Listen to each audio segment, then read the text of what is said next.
Pues realmente muchísimas gracias. Me da gusto que hay algunos valientes que están dispuestos a escuchar una presentación justo después de comer, que siempre es la más pesada. Yo voy a tratar de que no se duerman demasiados de ustedes. Si lo hacen, nada más no ronquen mucho porque me distraen. Y bueno, espero que el tema les interese. Me informaron que ya se me acabó el tiempo, entonces voy a tener que presentar muy rápido, porque de hecho debí de haber terminado hace 6 minutos. Desde que yo tengo memoria, el turismo en México ha crecido todos los años, excepto un año que fue el 2009 y que dejó de crecer con un tema de seguridad. Ustedes dirán, bueno, seguramente el tema del narcotráfico, como saben, en México tenemos un problema muy serio. No, fue la influenza H1N1, la famosa influenza mexicana o influenza porcina, que le llamaron también. Pobrecitos cerdos, los difamaron junto con nosotros los mexicanos. Entonces, en ese sentido yo estoy un poco en desacuerdo con, por ejemplo, lo que habló ayer el doctor Carro, en el sentido de que la seguridad va mucho más allá de temas estrictamente de seguridad pública o seguridad ciudadana, tiene que ver con temas sanitarios. Y entonces pensé en ilustrar este tema del manejo de crisis y la seguridad desde un tema sanitario que hoy está de moda, que es este tema de ébola. Vamos a platicar un poquito de ello. Hay 4 pasos básicos en cualquier tipo de problema de seguridad.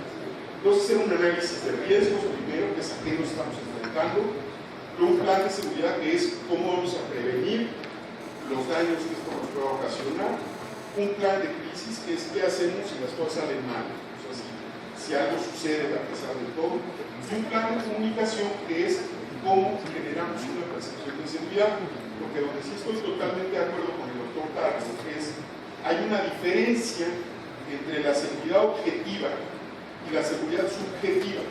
Por ejemplo, Ecuador tiene una tasa de homicidios mucho más baja que muchos países de la región, incluso más baja que nuestro vecino del sur, un poquito, menos de la tercera parte de su vecino del norte, menos de la mitad de la de Brasil, y ni les digo de cómo se compara con México, Guatemala, Belice, en fin.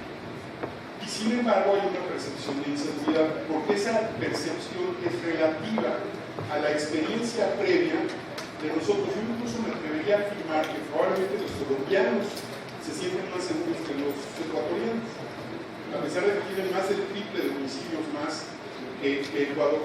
¿Por qué? Porque la situación allá ha mejorado muchísimo en los últimos años. Aquí no. Entonces ellos se sienten más seguros, aunque objetivamente su problema sea más grave. Vamos al tema del análisis de riesgos. Y ahí coincido en que muchas veces nos faltan estadísticas, y en estos temas de salud más incluso que en temas de criminalidad, pero hay que buscar datos, números duros que nos permitan realmente dimensionar los problemas. Entonces me puse a investigar y encontré esta estimación de la CDC, el Center for Disease Control de los Estados Unidos, de qué se enferman los turistas. Aquí está la lista: diarrea del viajero, malaria, influenza, dengue, mordidas animales con riesgo de rabia, conversión PPD, que es tuberculosis, hepatitis A, tifoidea, encefalitis por garrapatas, hepatitis B, tifoidea en otras zonas del mundo, infección de VIH, cólera, legionela, encefalitis japonesa, enfermedad por meningococos, poliomielitis. Ahora, esta gráfica es un poco engañosa porque si se fijan en esta columna de acá, en el eje de acá, ese eje es logarítmico. Entonces, este es el 100%. La diarrea del viajero le da entre un 20 y un 40% de los viajeros. No porque haya una enfermedad de por medio, simplemente porque su estómago y su sistema digestivo no está acostumbrado a alimentos distintos de los que come en casa. Ahora, aquí ya es el 10%, entonces si se fijan solamente hay una enfermedad que les da más del 10% de los viajeros, que es malaria, específicamente en África Occidental. O sea, solamente en esa región el 10% de los viajeros tienen esa enfermedad. entre el 10 y el 1%, y si se fijan estaba cerca del 1%, ahora entre el 1% y el 0.1% tenemos otras enfermedades y así nos la vamos llevando.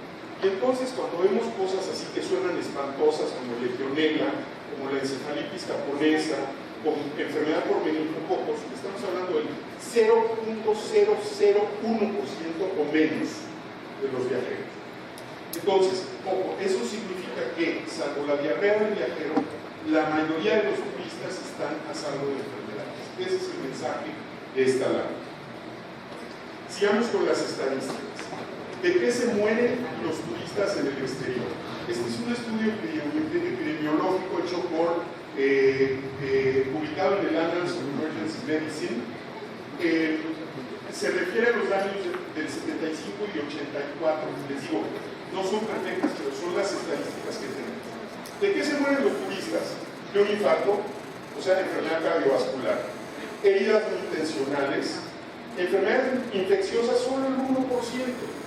Y piensen, el ébola es una enfermedad infecciosa. 5,5% otras causas desconocidas, 5,9% de cáncer. ¿Se acuerdan que ayer Matt hablaba de pacientes con condiciones crónicas o condiciones que se van deteriorando? Cáncer. Y estos son viajeros, Luego, 2,9% de suicidio y homicidio y otras enfermedades 13,7%. Entonces, fíjense cómo el mayor riesgo de muerte que tiene un turista estadounidense es el infarto. Bueno, hablaba yo de suicidios, homicidios, heridas no intencionales y tal. Aquí están las muertes violentas. Este es un estudio publicado en el Journal of Travel Medicine en 2009, es de 2004 a 2006. Accidentes de tráfico, 768. Luego, muertes violentas, 810, que incluyen, dice, homicidio, suicidio y terrorismo. De hecho, incluye todos los tipos de homicidio, hay que aclarar. Homicidio imprudencial, homicidio culposo y propiamente asesinato. O sea, es todo tipo de homicidio. Otros accidentes, 304, ahogamiento, fíjense la cantidad de ahogados que hay, obviamente sobre todo en destinos de playa, por ejemplo en el Caribe, accidentes aéreos relacionados con drogas, desastres naturales a los que tanto miedo les tenemos. Y miren, la tasa de mortandad de turistas es muy baja, accidentes marítimos y caídas. Si sumamos accidentes de tráfico, otros accidentes, accidentes aéreos y accidentes marítimos, vamos a ver que la principal causa de muerte violenta de turistas son accidentes. Entonces, el principal riesgo que tengo de morir violentamente como turista es o que me estrelle yo en el auto, o que se voltee el bus, o que me atropelle algún automovilista. Vamos específicamente a Latinoamérica. Estos son datos del 2013 ahora. Y la fuente, esto lo saqué del Servicio Consular de los Estados Unidos, la información. El año pasado murieron 16 estadounidenses en un accidente aéreo, 71 por ahogamiento, 6 por drogas, 132 por homicidios, todo tipo de homicidios, inciso, imprudencial, culposo o asesinato, 4 por accidentes marítimos, 51 por otros accidentes, 52 se suicidaron y 118 por accidentes de tráfico. Una vez más, si sumamos todos los accidentes son la principal muerte de turistas, causa de muerte, de turistas estadounidenses en nuestro continente. Ojo, estos números incluyen todos los países del continente, desde Canadá hasta Tierra del Fuego, pasando por Centroamérica, el Caribe, todo. Ahí va el detalle por países. De entrada, Antigua y Barbuda, Antillas Neerlandesas, Aruba, Dominica, las Islas Caimán, las Islas Vírgenes, Paraguay y Surinam, el Servicio Consular de los Estados Unidos no detectó una sola muerte violenta de ciudadanos estadounidenses. El resto de nuestros países, salvo Costa Rica y Canadá, que apenas llegan a los 20, tuvo menos de 20 muertes de todo tipo, violentas, no naturales, el año pasado de turistas estadounidenses. El que se dispara es México, fueron 216, ¿ok? Antes de que digan ustedes, bueno, este mexicano está loco porque le están matando un autogol a México, ¿cuál es el universo de personas del que murieron 216? 20 millones de turistas de internación, 9 millones, todos estadounidenses que llegaron a México el año pasado, 9 millones de turistas fronterizos, 45 millones, de cruces fronterizos, es decir, gente que vino a México pero no pernoctó, estuvieron menos de 24 horas, y 4,5 millones de cruceristas. Esa es la parte turística. A eso agreguen 1 millón de estadounidenses que tienen residencia permanente en el territorio mexicano. Entonces, de este universo de 70 y tantos millones de personas, o 80 y tantos millones de personas, murieron 216 de manera violenta. Esa es una tasa muy, muy baja.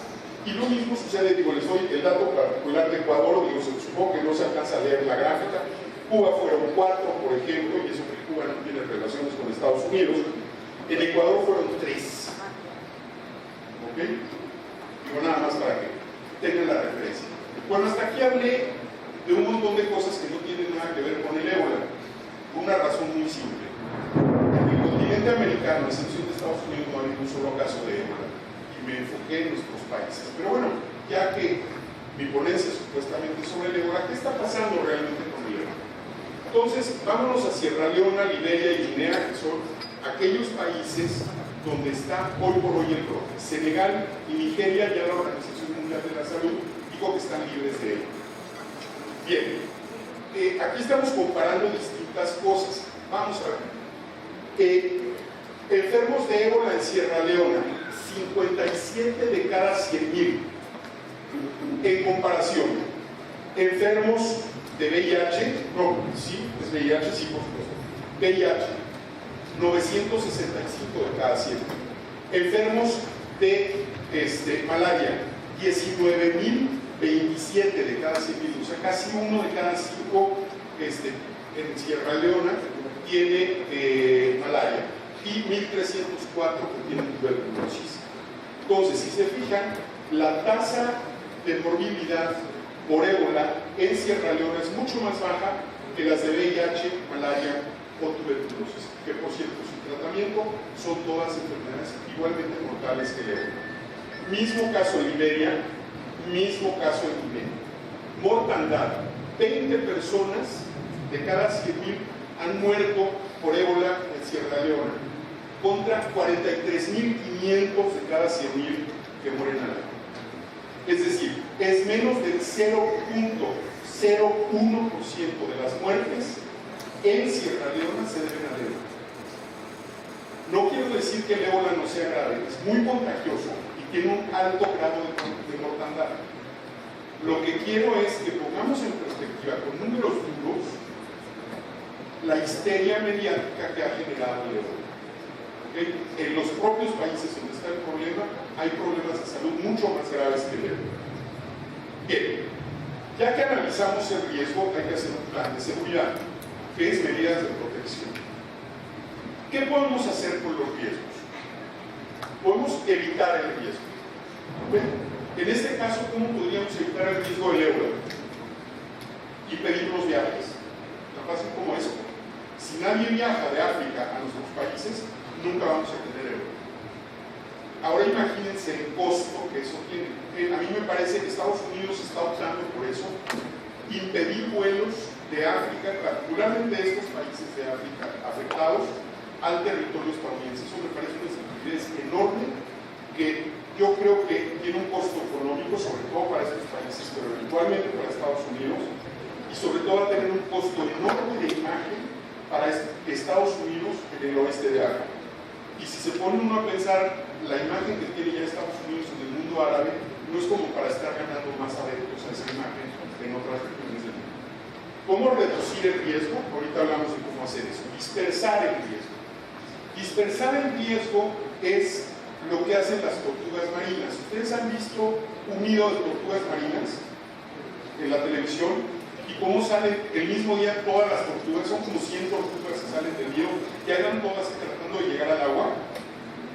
Eso es dispersar el riesgo. Esas tortugas están completamente indefensas y todavía más indefensas en la arena que cuando llegan al agua. ¿Qué hacen? Salen todas juntas porque el riesgo para cada tortuga individual es mucho menor de que se los coma un ave. Las gaviotas se van sobre las tortugas. Si sale una tortuga sola, la posibilidad de que la gaviota la agarre es casi el 100%. Si salen 100 tortugas al mismo tiempo, la posibilidad de que esta tortuga en particular la agarre la gaviota es menos del 1%. Eso es dispersar el riesgo. Transferir el riesgo es lo que hacemos cada vez que compramos un seguro. Yo tengo un seguro de mi automóvil, si tengo un accidente de mi automóvil, la aseguradora paga. Es decir, que el riesgo yo se lo transferí de un accidente, se lo transferí a la aseguradora. Y finalmente hay riesgos que tenemos que asumir. Hay riesgos que no podemos evitar y que tenemos que ni reducir, ni transferir, ni dispensar. Pues esos riesgos los vamos a tener que hacer. Bueno, dicho esto, ¿cómo podemos reducir el riesgo? El ébola es crítico sobre todo por la debilidad de los países en los que se está produciendo. ¿Por qué? Porque África Occidental tiene instituciones de salud muy débiles, muy poco desarrolladas. Ahora, no tiene ningún país de África Occidental conectividad directa con ningún país del continente americano, a excepción de los Estados Unidos de América. Es decir, la única manera de que nos llegue el ébola a nosotros es indirectamente, a través de quienes, Europa y Estados Unidos. Y tenemos una enorme ventaja, porque ¿qué creen? Los sistemas de salud de Europa y Estados Unidos son mucho mejores que los de Liberia, Guinea y Sierra Leona. Es decir, ellos van a ser un poco nuestro escudo protector de entrada. Ahora, sin embargo, hay recomendaciones de la Organización Mundial de la Salud de cómo podemos fortalecer nuestra vigilancia sanitaria o epidemiológica. Y aquí vienen un poco las recomendaciones de la OMS: crear un equipo de trabajo para el ébola con un centro de mando, nombrar y capacitar equipos de respuesta rápida, identificar posibles centros de tratamiento, hacer simulacros, luego en la parte comunitaria, ejecutar un plan de comunicación, tener monitoreo de medios y sobre todo rumores. En prevención de infecciones es fortalecer medidas de higiene, tanto en hospitales como entre la población en general, e identificar espacios de aislamiento y cuarentena en los distintos hospitales y instituciones de salud que tenemos, establecer un centro de tratamiento, capacitar personal de ambulancias para el traslado de pacientes infectados, etc. En vigilancia epidemiológica vienen otros temas: seguimiento de contactos, laboratorio, puntos de entrada. O sea, la OMS tiene todo un checklist de lo que tienen que hacer los países, incluso dividió a todos los países del mundo en 4 categorías: los que tienen fronteras directas con los países con ébola, categoría 1; los que tienen conectividad directa aérea o marítima con esos países, categoría 2, y así hasta nuestros países que son categoría 4, que tenemos que cumplir menos puntos de esta lista. Entonces, eso lo podemos hacer. Ahora, ojo, no creo que el riesgo justifique hacer todo esto. Mi justificación para hacer todo esto en el Ministerio de Salud, por ejemplo, del Ecuador, o de Perú, o de México, de cualquiera de nuestros países, República Dominicana, El Salvador, que estamos sentados enfrente de Panamá, es hagámoslo como ejercicio, como simulacro, para que el día que enfrentemos otro problema, y no quiero hablar de la chikungunya aquí, pero muriendo, estemos ya preparados. O sea, para eso nos puede servir esto. Realmente no es que tengamos que hacer gran cosa.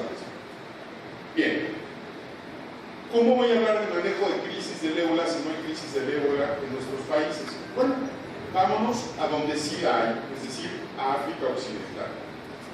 Y vamos primero a decir qué es una crisis.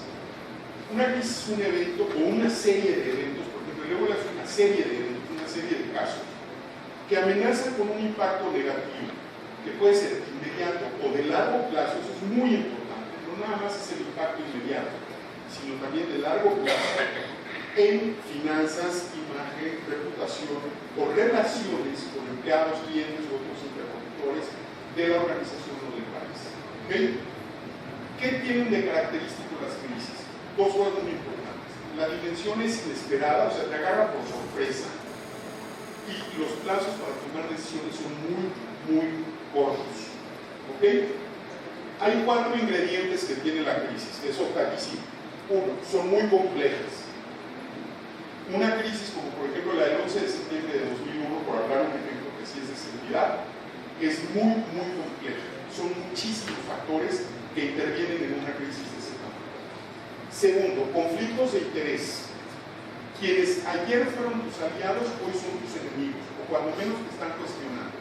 Siempre que una empresa o un país se enfrenta a una crisis, relaciones que creíamos sólidas se le voltean y generan conflictos. Esa es otra característica de la crisis. Luego, incertidumbre. No sabemos exactamente qué va a pasar. El futuro se vuelve muy imprevisible y por lo tanto es muy difícil tomar decisiones cuando hay una inestabilidad en cuanto a lo que pudiera suceder más adelante. Y, que es algo muy importante, las crisis suelen tener consecuencias personales.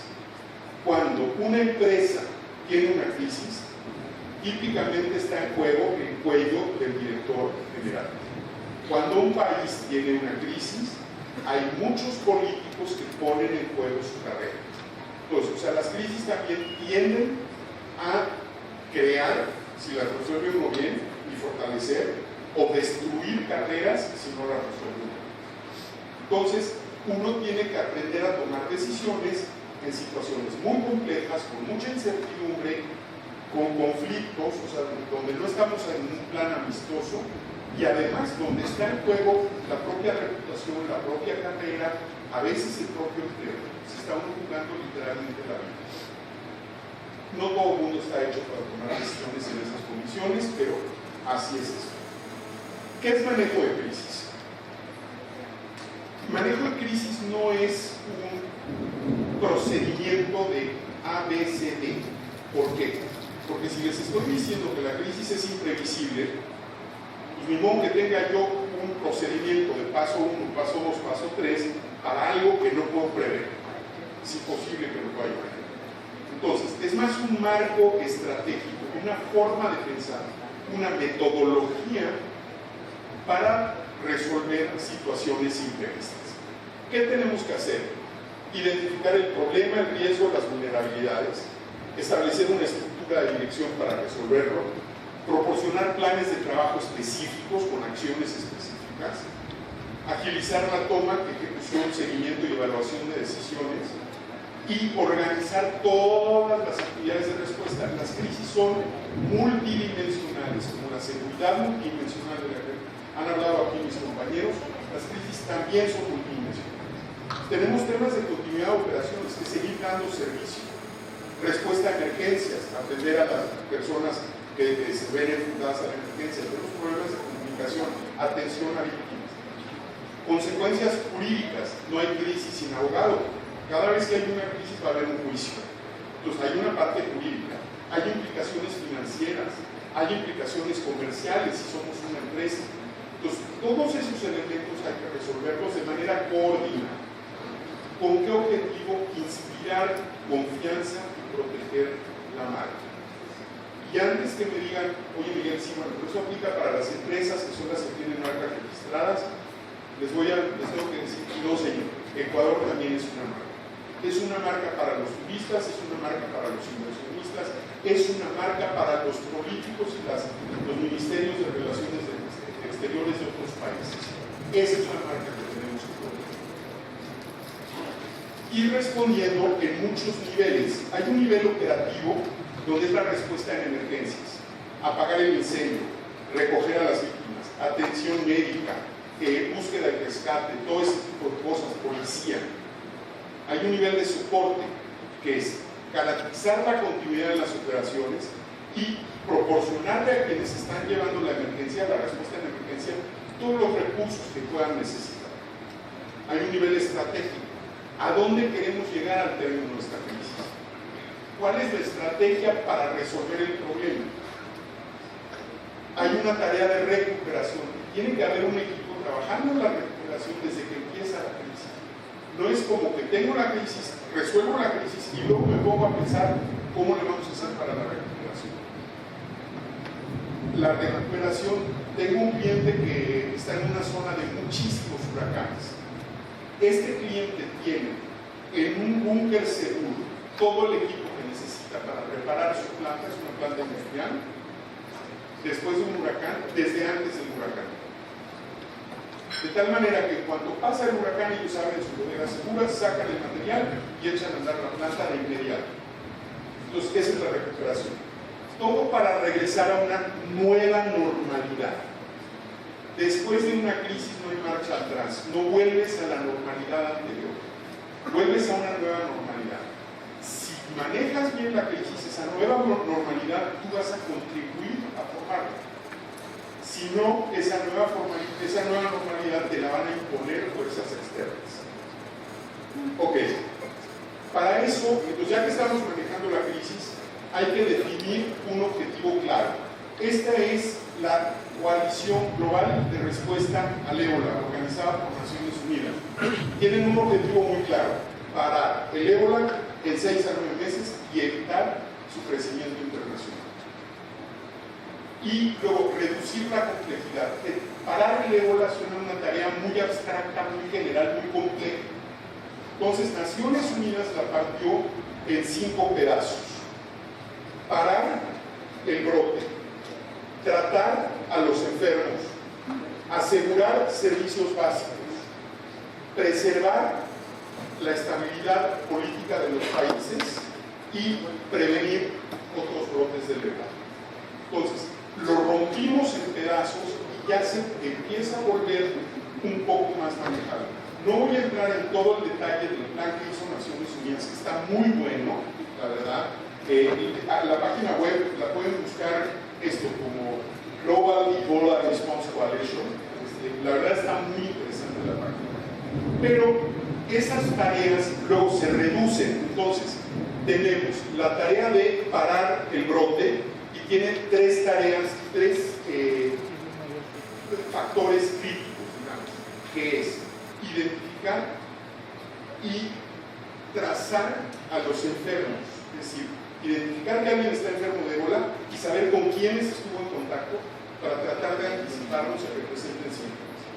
2, entierros seguros y dignos. Y 3, darle atención médica a los médicos que están tratando al resto de la población.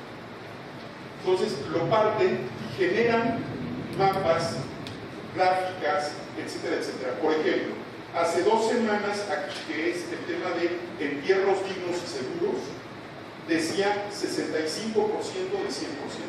Hoy ya el 100% de las personas que mueren de ébola están siendo enterradas de una manera digna y buena.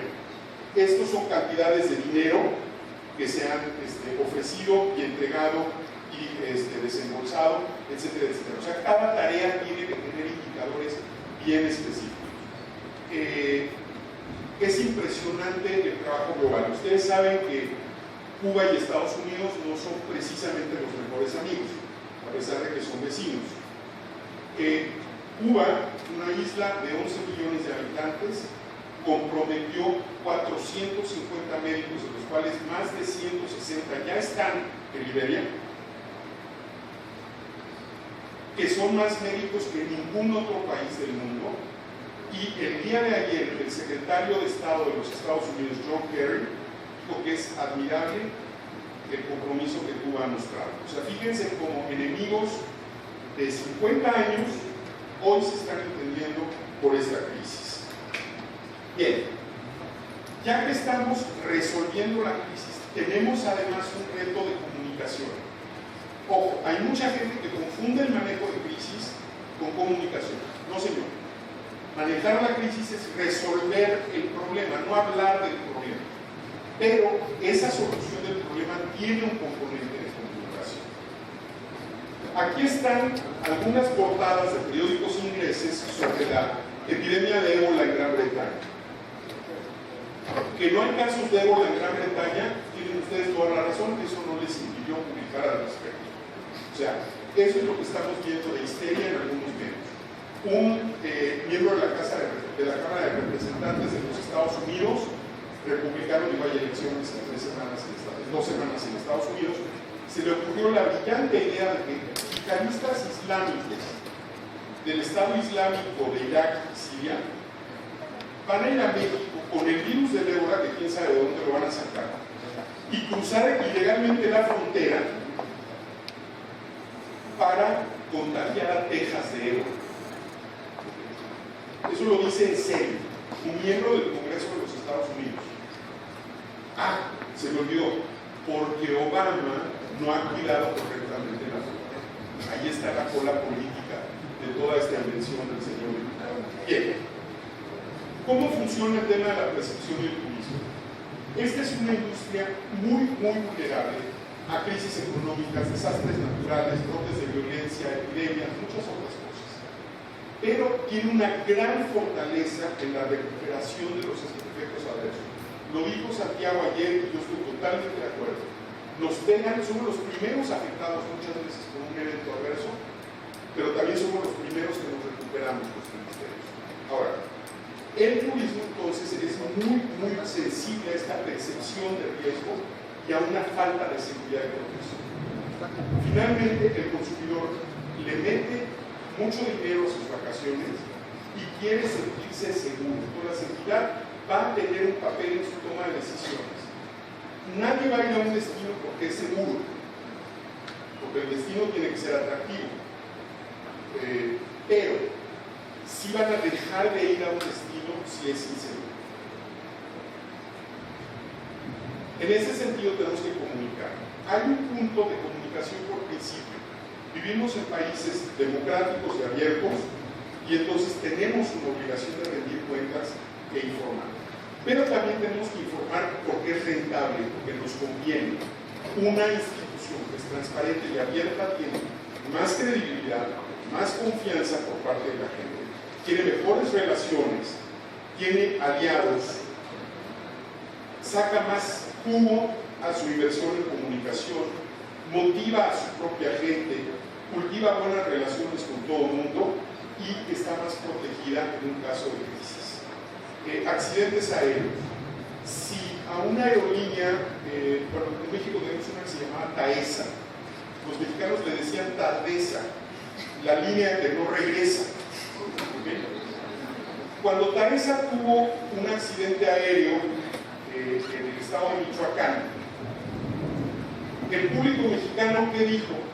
De veras es el primero, yo pensé que ya habían tenido accidentes antes. ¿Y en qué creen que terminó esa historia? TAESA quebró 2 semanas después, porque esa era la imagen que tenía. Ahora, no sé si se acuerdan, hace unos años, en el 2012 me parece, un vuelo de Air France que iba de Río de Janeiro al aeropuerto de Gaulle en París, que desapareció en medio del Atlántico. ¿Qué pensó todo el mundo? Hombre, pobres franceses, ellos tan serios y se les perdió el avión. ¿Dónde está Air France hoy? Igual que entonces, sigue volando. Entonces, fíjense cómo la imagen que tenemos los consumidores de una empresa puede ser crítica en el momento de una crisis. ¿Por qué vamos a comunicar en una crisis? Porque si no comunicamos nosotros, alguien más lo va a hacer por nosotros. ¿Y con qué lo van a hacer? Con suposiciones y rumores. Para demostrar empatía, para orientar la opinión, para contrarrestar a nuestros críticos, para dar evidencia de lo que estamos haciendo, para construir apoyos entre el público, para atenuar conflictos y para evitar la percepción de que no estamos haciendo nada o de que nuestra respuesta está siendo fallida. Algunas recomendaciones de comunicación en torno al ébola. No, insisto, no es una gran crisis para nuestros países. Sin embargo, creo que las autoridades de todos nuestros países están cometiendo un error al no comunicar sobre el ébola. Había que comunicar al contrario en detalle lo que se está haciendo, aunque sea de rutina. El público necesita saber que estamos al tanto, que estamos trabajando en el tema, subrayando que estamos preparados. Porque no se trata de evitar un riesgo que, insisto, es muy poco probable que llegue a nuestros países. Se trata de hacer que la gente se sienta segura. Y una cosa es que la gente esté segura y otra cosa es que la gente se sienta segura. Y Con eso termino, espero no haberme tardado demasiado. Un poquito más de media hora, menos mal, no lo hice tan largo.